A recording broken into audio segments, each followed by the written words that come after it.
Hello everyone, welcome back to our YouTube channel R N study success point. तो hello बच्चों, एक बार फिर से हमारे YouTube channel R N study success point पे आपका बहुत बहुत स्वागत है। स्टूडेंट्स, आज जो हम लोग chapter 5 the fundamental unit of life class 9th का साइंस का क्वेश्चन आंसर करने वाले हैं। ठीक है, इसमें हम लोग हर एक क्वेश्चंस को डिटेल में समझेंगे और आपके लिए बहुत ही शॉर्ट आंसर में भी हम प्रोवाइड किए ताकि आप लोग को कम लाइन में ज़्यादा चीज़ों को आप लोग समझ सको कि क्या क्वेश्चन का एक्चुअली में आंसर क्या है। ठीक है, तो सबसे पहले हम लोग इंटेक्स का क्वेश्चन स्टार्ट करेंगे। ठीक है, पेज नंबर में जितने भी है, उसके बाद एक्सरसाइज का क्वेश्चन आंसर करेंगे। ओके स्टूडेंट्स, तो आई होप आपको अच्छे से समझ में आएगा। अगर जो अच्छा लगा तो लास्ट में वीडियो को लाइक शेयर ज़रूर करना, और कुछ ऐसा सजेशन हो या कुछ डाउट हो जाए या कुछ और बताना चाहते हैं तो आप लोग प्लीज़ कमेंट करके हमें ज़रूर बताएं। ओके स्टूडेंट्स, नाउ स्टार्ट करते हैं जो क्वेश्चन है। तो फर्स्ट क्वेश्चन दिया हुआ है कि who discover cells and how. जो सेल था, सेल का जो डिस्कवर थे वो कौन किए और कैसे किए थे, इसके बारे में हमें बताना है। तो सबसे पहले देखो, आपको बता दें कि सेल का डिस्कवर कौन किए थे, रॉबर्ट हुक। आपको चैप्टर जब हम समझाए थे वहाँ पे पढ़ा रखे थे अच्छे से। तो आप लोग लिखोगे रॉबर्ट हुक डिस्कवर सेल्स। ठीक है, और कब किए थे, इन 1665। ठीक है, ये तो हो गया। एंड हाउ, तो कैसे किए थे। तो कैसे किए थे बच्चों, while examining a thin slice of cork through a self divide microscope. यानी कि वो जब एग्जामिन कर रहे थे एक कॉर्क मतलब पेड़ का खाल था, कुछ इस तरह से छिलका, उस पर एक देख रहे थे। ठीक है, क्या चीज़ से देख रहे थे, खुद से बनाया हुआ माइक्रोस्कोप से। तो आप लोग यहाँ तक भी लिख सकते हो। थोड़ा और हम आगे लिख दिए कि जब वो देखे थे तो कैसा लगता था, कॉर्क को जब वो माइक्रोस्कोप से देखे तो कैसा लगता, हम लिख दिया। आप लोग चाहो तो यहीं तक आंसर लिख सकते हो। ठीक है, ही saw the cork resembled the structure of honeycomb consisting of many little compartments. These small boxes are called cells. अब वो देखे कि जो कर्व था वो किसी में रिसेंबल था, हनीकॉम का स्ट्रक्चर जैसा दिख रहा था। इस तरह से हनीकॉम का स्ट्रक्चर इस तरह से अलग अलग इस तरह से हमें दिख रहा था। ठीक है, आप लोग को बुक में दिया होगा, स्टार्टिंग में ही बुक में ये दिया हुआ। ठीक है, तो ये कुछ इस तरह से दिख रहा था। ठीक है, और ये इस तरह से दिख रहा था, इसी को हम लोग क्या बोलते हैं, और इसी का नाम दिए थे, क्या दिए थे, ये जो स्मॉल स्मॉल बॉक्सेस था इसी को वो नाम दे दिए सेल। ठीक है, तो इस तरह से सेल का डिस्कवर हुआ था, कब हुआ था, कैसे हुआ था, आई होप आपको समझ में आ गया होगा। अब बात करते हैं क्वेश्चन नंबर 2 का। क्वेश्चन नंबर 2 है, why is the cell called the structure and functional unit of life. जो सेल है उसे हम लोग सेल को structural and functional unit of life क्यों कहा जाता है। ठीक है, जो सेल है उसे functional and structure unit of life क्यों कहा जाता है, इससे आंसर बताना है। तो देखो, जो सेल होता है, a cell is a capable of independently carrying out all necessary activities of life. यानी कि सेल इज कैपेबल, सेल के अंदर ये क्षमता है इंडिपेंडेंटली, मतलब वो खुद से सारा एक्टिविटी करता है जो लाइफ के लिए ज़रूरी है। जो भी हमारे लाइफ के लिए ज़रूरी है वो सारा एक्टिविटी से लेकर खुद से कर लेता है। इसीलिए सो दे आर बेसिक और फंक्शनल यूनिट ऑफ लाइफ, इसीलिए इसे हम लोग बेसिक और फंक्शनल यूनिट ऑफ लाइफ कहते हैं। ओके स्टूडेंट्स, तो आई होप क्वेश्चन नंबर 2 भी समझ में आ गया होगा। और 59 में यही दो, पेज नंबर जो 59 था इसमें यही दो क्वेश्चंस था और इसका आंसर करना था। अब हम लोग पेज नंबर 61 का क्वेश्चन आंसर करेंगे। पेज नंबर 61 का ये बोला, how do substance like CO2, ये CO2 इस तरह से लिखा था। ठीक है, वो टाइप में नीचे से नहीं लिख पाए, आप लोग ऐसे लिखोगे। तो ये है, how do substance like CO2 and water move in and out of the cell, discuss. हमें बताना है कि जो CO2 है, कार्बन डाइऑक्साइड जो होता है, और जो वाटर है उस सेल के अंदर और बाहर कैसे मूवमेंट करता है, मूव करता है, उसके बारे में डिस्कस करना है। देखो, जब तो ये ना आपको वो नंबर के ऊपर डिपेंड करता है कि अगर जो आपको एक नंबर में आएगा तो सिंपल आप ये लिख दोगे कि CO2 मूव बाय डिफ्यूजन, क्योंकि CO2 जो डिफ्यूजन प्रोसेस के द्वारा इनर आउट करता है, और H2O, ये H2O इस तरह से लिखा है, H2O वाटर, और H2 जो है वो मूव करता है ऑस्मोसिस प्रोसेस के through in the cell membrane. ठीक है, एक नंबर में आएगा तब तो इतना लिखोगे। अगर जो ये सबको 3-4 नंबर में पूछ देगा, डिस्कस पूछेगा, तो आप लोग फिर डिफ्यूजन कैसे क्या होता है वो लिखोगे, और ऑस्मोसिस क्या होता है वो भी डिटेल में लिखोगे, आपको बता रखे। ओके स्टूडेंट्स, अभी फिलहाल इस क्वेश्चन के लिए इतना आंसर सही है, फिर आप लोग मार्किंग वाइज देख के करोगे। ओके, नाउ जो नेक्स्ट क्वेश्चन था,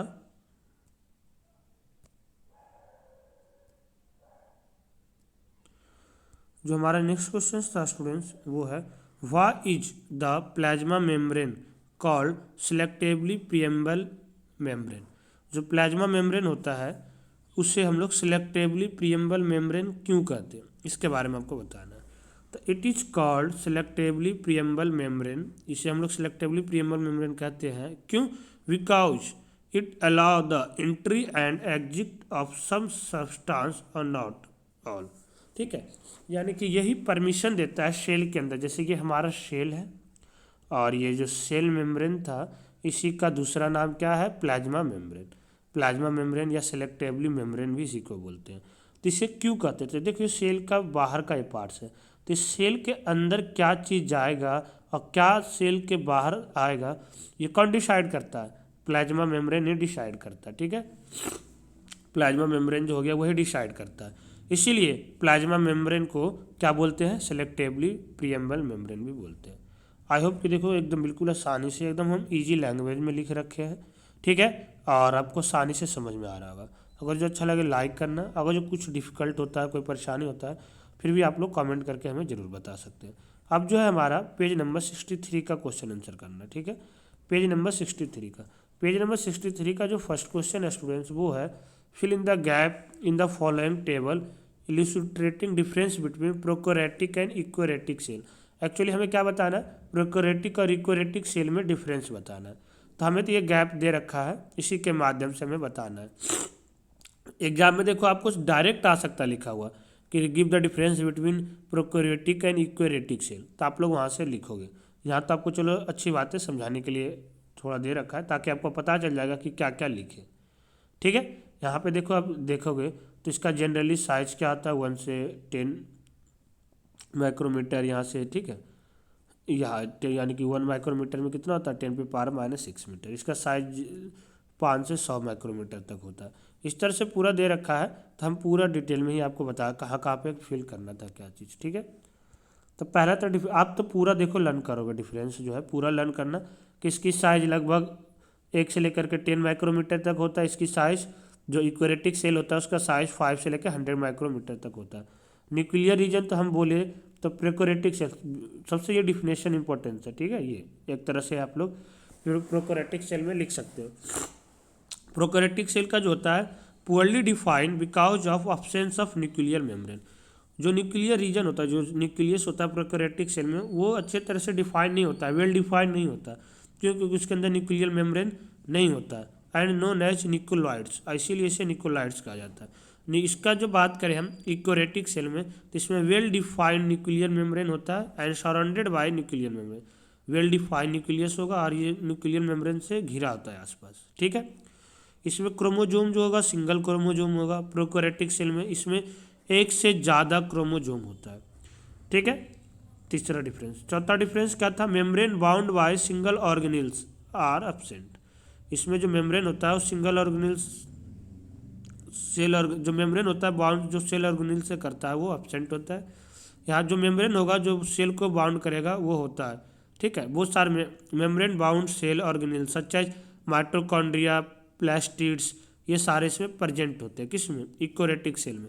प्रोकैरियोटिक सेल में माइटोकॉन्ड्रिया, प्लास्टिड्स, ये सारे क्या होता है, एब्सेंट होता है। ठीक है, तो आई होप कि देखो आपको ये भी चीज़ समझ में आ गया होगा। जो हमारा पेज नंबर 63 में एक ही क्वेश्चन था, आई होप आपको ये समझ में आ गया होगा। अब हम लोग बात करेंगे पेज नंबर 65 का क्वेश्चन का। पेज नंबर 65 का क्वेश्चन का, पेज नंबर 65 में क्या था। पेज नंबर 65 का जो फर्स्ट क्वेश्चन है students, can you name the 2 organelles we have study that contain their own genetic material. दो ऐसा और सेल ऑर्गेनेल्स का नाम बताना जिसका खुद का जेनेटिक मटेरियल होगा, मतलब खुद से अपने आप को प्रोड्यूस करता है, प्रोटीन अपने अपने बनाता है। तो एक तो माइटोकॉन्ड्रिया और दूसरा प्लास्टिड्स। तो यहाँ पे हमने लिख रखे हैं the 2 organelles which have their own genetic material are mitochondria and plastids.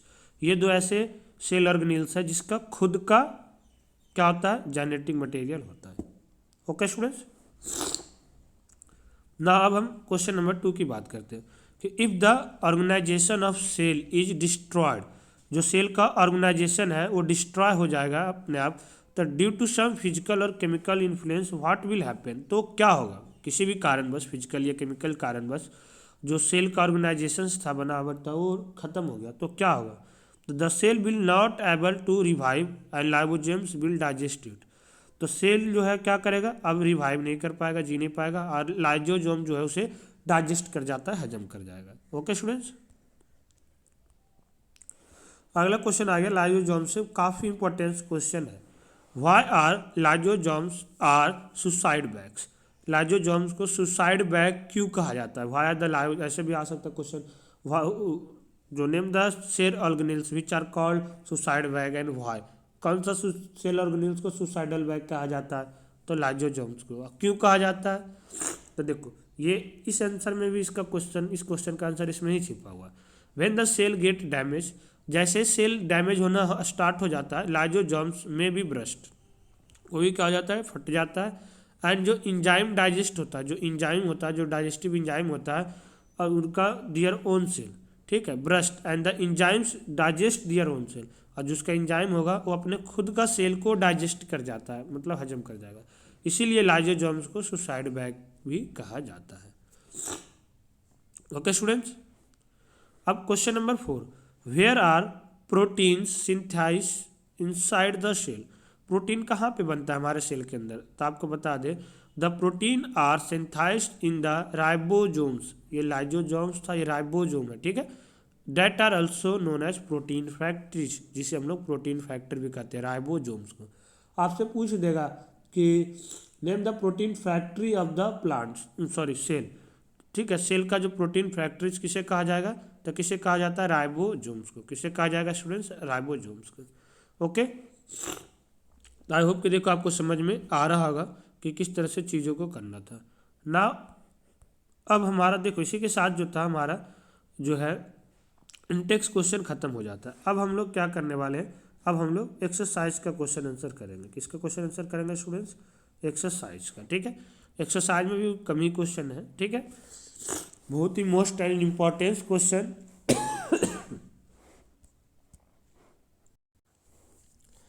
जो इम्पोर्टेंस क्वेश्चन है वो डिफरेंस प्लांट सेल और एनिमल सेल के बीच में यहाँ पे लिखा है।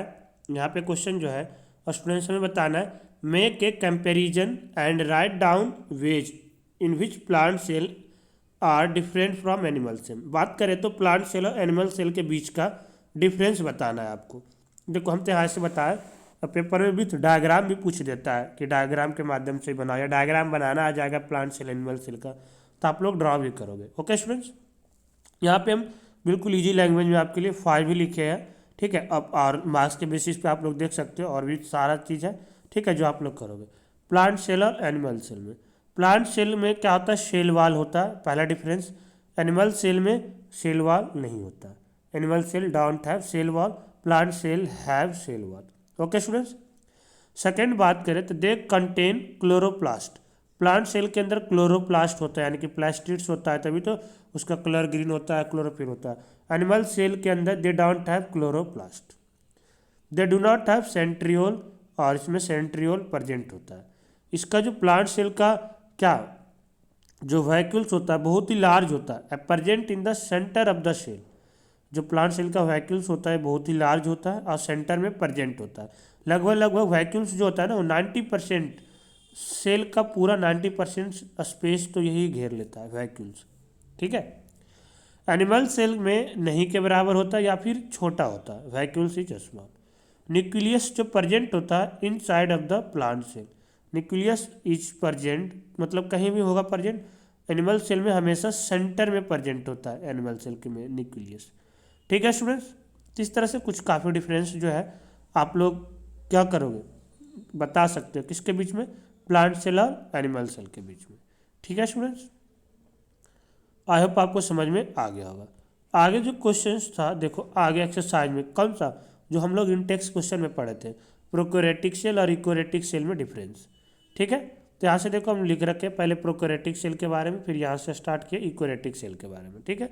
तो प्रोकैरियोटिक सेल जो क्या होता है, जनरली स्मॉल इन साइज, ये लगभग 1 से लेकर 10 माइक्रोमीटर तक होता है। देखो ये इस तरह से लिखा हुआ था, सॉरी, ठीक है, माइक्रोमीटर, ठीक है, ये पीएम जो लिखा हुआ है। Okay students. और यूकैरियोटिक सेल जो होगा जनरली 5 से लेकर 100 माइक्रोमीटर तक होता है। इसका न्यूक्लियर रीजन जो होता है पुअरली डिफाइंड, मतलब बिल्कुल अच्छे तरह से डिफाइन नहीं होता है। इसका जो न्यूक्लियर रीजन होता है वेल डिफाइंड होगा। ठीक है। आप लोग चाहोगा तो इस तरह से आप लोग ना टेबल के फॉर्म में भी लिख सकते हो। ठीक है, सॉरी, जिस तरह से पहले में दिया हुआ था वही सारा चीज़ आप लोग इसमें लिख सकते हो। ठीक है, तो आई होप आपको समझ में आ रहा होगा। ठीक है। इसका जो सेल ऑर्गेनेल्स होता है not membrane bounded by and single chromosome होगा। इसमें बाउंडेड सेल ऑर्गेनेल्स होता है और एक से ज़्यादा क्रोमोजोम प्रेजेंट होता है। सारा बिल्कुल वही चीज़ है। देखो यही चीज़ है, यही चीज़ है। इसे हम ऐसे लिख रखे थे, यहाँ पे टेबल के फॉर्म में, तो आप लोग ऐसे भी लिखोगे प्रोकैरियोटिक सेल में। देखो सारा वही था, पॉइंट्स बाय। और एक्चुअली टेबल जब भी डिफरेंस आए ना तो ऐसे लिखो तो आपके लिए ज़्यादा अच्छा भी रहेगा और मार्किंग भी आपको सही से मिलेगा। ठीक है, नीट एंड क्लीन। तो जब भी डिफरेंस हो ना तो आप टेबल के फॉर्म में ही लिखो। Okay students. देखो अब हम लोग क्वेश्चन नंबर 3 करेंगे। थर्ड क्वेश्चन था व्हाट वुड हैपन, क्या होगा अगर जो प्लाज्मा मेम्ब्रेन रैप्चर्स और ब्रेक डाउन, प्लाज्मा मेम्ब्रेन या तो टूट जाएगा, रैप्चर्स हो जाएगा, तो क्या होगा। तो अगर जो प्लाज्मा मेम्ब्रेन जो है रैप्चर्स हो जाएगा, ब्रेक डाउन हो जाएगा, then molecules of some substance will freely move in and out. तो क्या होगा, अब जैसे टूट गया, मान लो ये हमारा लेयर था, यही टूट गया, तो इसका मतलब क्या होगा, बैरियर कोई भी आसानी से अंदर बाहर मूव करते रहेगा। यही होगा यहाँ पे कि जो मॉलिक्यूल्स होगा वो सेल के अंदर फ्रीली मूव करेगा और बाहर निकलेगा। ठीक है। जो नेक्स्ट क्वेश्चन था what would happen if the plasma membrane rapture. देखो सॉरी, एक ही क्वेश्चन दो बार हो गया, थर्ड सॉरी।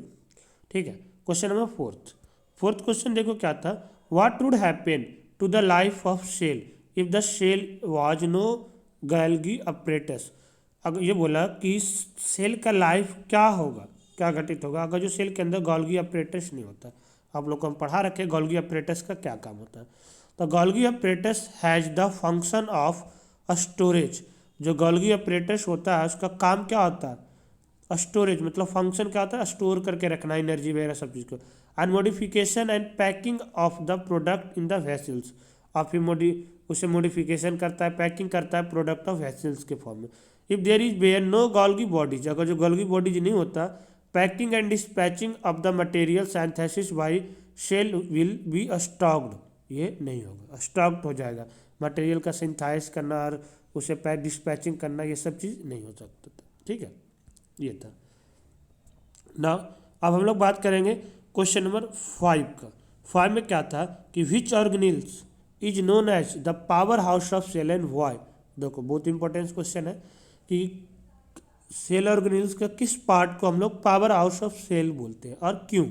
तो जो माइटोकॉन्ड्रिया है is known as the power house of cell. Mitochondria को हम लोग पावर हाउस ऑफ सेल बोलते हैं, क्यों, because it release the energy required for different activities of life. ये एनर्जी को रिलीज करता है, एनर्जी प्रोवाइड करता है। ठीक है, दूसरे सेल ऑर्गेनेल्स को और सारे सेल्स को, ताकि उसके किस लिए, ताकि जो भी लाइफ में एक्टिविटीज है वो कर सके। ठीक है, इसीलिए माइटोकॉन्ड्रिया को पावर हाउस ऑफ सेल भी कहते हैं। Okay students, now question number 6। Question number 6 था where do the lipids and proteins constituting the cell membrane get synthesis. यानी कि जो लिपिड्स और प्रोटीन है होता है वो सेल मेम्ब्रेन का कहाँ सिंथेसिस होता है। तो जो भी लिपिड और प्रोटीन होता है वो सिंथेसिस इन ईआर मतलब क्या हुआ, एंडोप्लाज्मिक रेक्टिलम। ठीक है, रेक्टिकुलम। ठीक है, एंडोप्लाज्मिक रेक्टिकुलम में, ठीक है, लिपिड्स और प्रोटीन जो है सिंथेसिस होता है। ठीक है। अगला जो क्वेश्चन था कि how does amoeba obtain its food. जो अमीबा है वो अपना खाना को किस तरह से ऑब्टेन करता है। तो देखो एक तो क्या है, आप पूरा इसके बारे में सबको लिखोगे, पिशोपोडिया, फूड वैक्यूल्स क्या होता है, हम शॉर्ट में लिख के और डायग्राम के माध्यम से बता दिए ताकि आप लोग चीज़ों को समझ सको अच्छे से। Amoeba takes its food. Amoeba जो अपना खाना लेता है cell membranes which form the food vacuoles.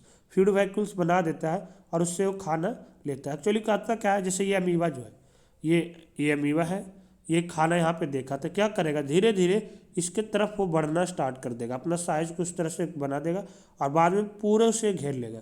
तो इस तरह से करेगा तो इसे पीसोपोडिया बोलते हैं। यहाँ पे घेर लेगा, फिर से इंजाइम्स निकलेगा, डाइजेस्टिव जूस इसे गला देगा धीरे धीरे, फिर बाकी जो वेस्ट मटेरियल होगा उसे बाहर निकाल देगा डिफ्यूजन के प्रोसेस के।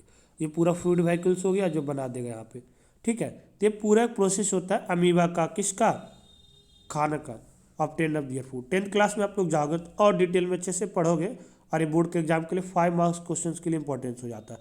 तो वहाँ पे आप सबको डिटेल में पढ़ोगे, एसिमिलेशन क्या होता है, पीसोपोडिया क्या होता है, फूड व्हीकल्स क्या होता है, ठीक है। ये सारा चीज़ आप लोग डिटेल में वहाँ पे पढ़ोगे। ओके स्टूडेंट्स, अब हम लोग बात करने वाले चैप्टर का जो आखिरी क्वेश्चन है वो है व्हाट इज ऑस्मोसिस। ऑस्मोसिस जो है वो क्या होता है। तो हम बताए थे दो चीज़, एक तो डिफ्यूजन जो मतलब सॉलिड पार्टिकल्स को मूवमेंट करेगा, जैसे एयर वगैरह जो है का CO2 जो है वो कैसे मूवमेंट करेगा सेल के अंदर बाहर, प्रोसेस ऑफ डिफ्यूजन। लेकिन लिक्विड वाटर वगैरह जो है, जो भी चीज़ है वो सेल के अंदर कैसे मूवमेंट करता है, ऑस्मोसिस प्रोसेस के थ्रू। तो यही होता है, osmosis is the process of movement of water molecules from a region of higher water concentration through a semi permeable membrane to the region of lower water concentration. Higher water concentration से lower water concentration में movement करता है, ठीक है, water का through semi permeable membrane, इसी को हम लोग ऑस्मोसिस बोलते हैं। बताए थे मूवमेंट ऑफ वाटर करेगा जिसके थ्रू से जो है सेल जो है वाटर वगैरह का इन और आउट करता है, ठीक है स्टूडेंट्स। तो आई होप कि देखो आपको जो क्वेश्चन आंसर था बिल्कुल आसानी से समझ में आएगा और बहुत ही ईजी लैंग्वेज में हम लिखे थे, बिल्कुल जितना चाहे शॉर्ट में लिखे ताकि आप लोग चीज़ों को पहले समझो। अगर समझ जाओगे ना तो आप लोग जब क्वेश्चन मार्क्स के अकॉर्डिंग आप लोग पढ़ोगे चैप्टर तो आराम से कर सकते हो। ओके स्टूडेंट्स, तो आई होप कि आज का सेशन जो है आपके लिए काफ़ी यूजफुल रहा होगा और आप लोग चीज़ों को बिल्कुल अच्छी तरीके से समझे होंगे, ठीक है। तो अगर जो अच्छा लगे तो वीडियो को लाइक करना और शेयर करना, अपने ज़्यादा से ज़्यादा दोस्तों में ग्रुप्स में शेयर करें ताकि ज़्यादा स्टूडेंट्स इसका बेनिफिट ले सकें। So thank you for watching, see next time. जब तक आप लोग घर पे सेफ रहिए और सुरक्षित रहिए। Thank you so much.